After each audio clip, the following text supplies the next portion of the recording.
ভাই অনেক পড়ালেখা করছি, অনেক অনেক পড়ালেখা করার পরে প্রত্যেকটা শব্দ নিয়ে ট্রান্সলেশন করে যে অভিজ্ঞতা অর্জন করতে পারি নাই, শুধুমাত্র একটা শব্দ দ্বারা সেই অভিজ্ঞতা অর্জন করতে পারছি।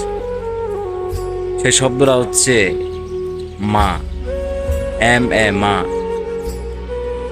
আসলে ভাই, প্রত্যেকটা শব্দ ট্রান্সলেশন করার পর যে অর্থ দেখতে পারলাম, কিন্তু মা শব্দের অর্থটা হচ্ছে একটু ভিন্ন, অন্যরকম। মা হচ্ছে মমতাশীল, মায়াবী, সন্তানের জন্য সবকিছু করতে পারে মা। এই পৃথিবীতে আপনাকে কেউ একটু জায়গা না দিলেও, ভালো না বাসলেও, আপনার মা না খেয়ে আপনাকে খাওয়াবে। তার শোয়ার জায়গা না থাকলেও আপনাকে শোয়ার জায়গার ব্যবস্থা করে দিবে। এটাই হচ্ছে মা।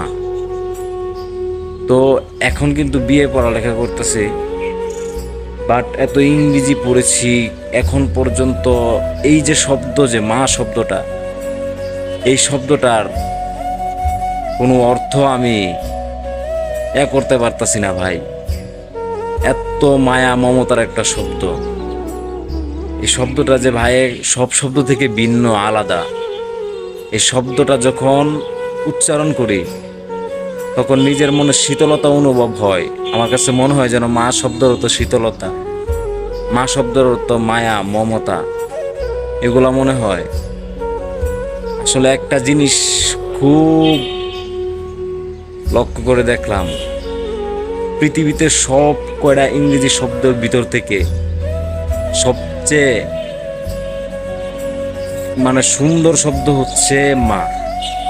এই মা শব্দটা অনেক অনেক গভীর থেকে বলা হয়। মা শব্দটা উচ্চারণ করলে যেন মনে হয় মনের ভিতরে শান্তি, প্রশান্তি এসব জেগে উঠেছে। কিন্তু আজকে যাদের মা নেই, তারা কিভাবে মা শব্দটা নিয়ে গবেষণা করবে বলে? মা শব্দটা নিয়ে একবার ভেবে দেখেছেন যে মা শব্দটার ভিতরে কি আছে? মা শব্দটা কিরকম? মা শব্দটা কত মায়াবী?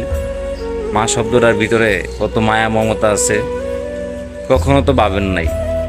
আমার এই ভিডিওটা দেখার পরে একবার মা শব্দটা নিয়ে ভাইবে দেখেন তো ভাই, মা শব্দটা কিরকম।